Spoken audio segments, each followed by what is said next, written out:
One last thing to consider to animate the face and control it, I'm just going to bring this down more, is besides the face sliders, we also have an advanced set of controls. Now, what I would do is I would animate first with these guys here to get your expressions and getting these guys in. And then after that, either on your second or your third pass, and double check the timing to make sure everything is lining up the way you want it. Grabbing keys, moving them back and forth, deleting keys if you need to, making sure you have at least 2 frames in between keyframes. What I can do is go to this model, into the channel box, and turn on face controls. And let's take a look. If we go to the face cam, when we turn on face controls, and boop, we have all of these little extra controls that turn on. And this is where we can go in and start, and you can see I have some here. So this is where you can grab some of these, and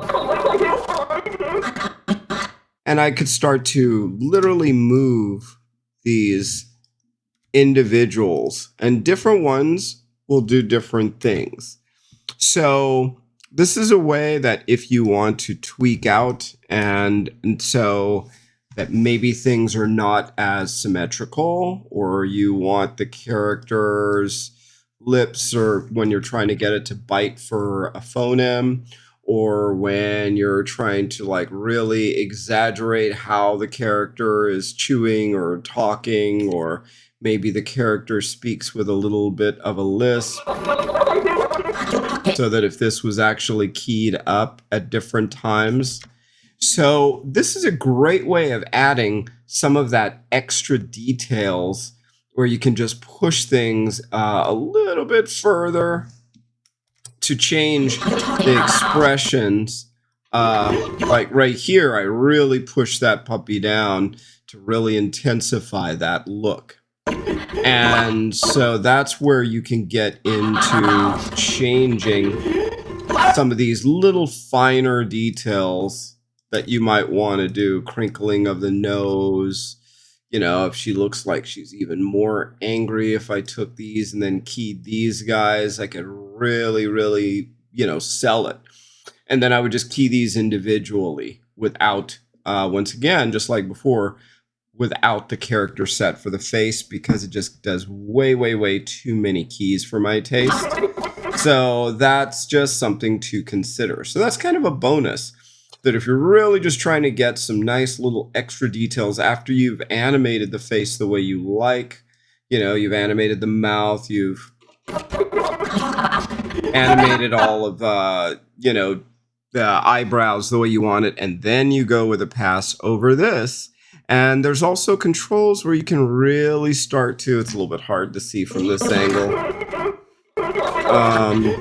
but this is actually adjusting, these guys over here are adjusting the mouth a lot, see?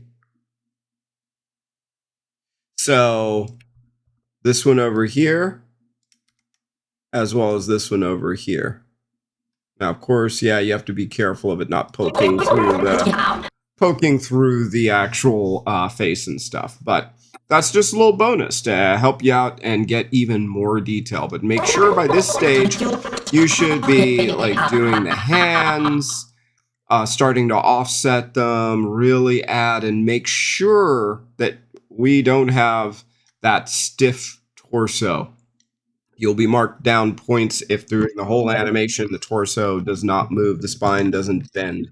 And I don't mean just randomly moving them around. I mean actually making the body twist. Get out of your chair and position yourself and look at your body at how it's moving to actually see it. And if you have any questions, just let the instructor know.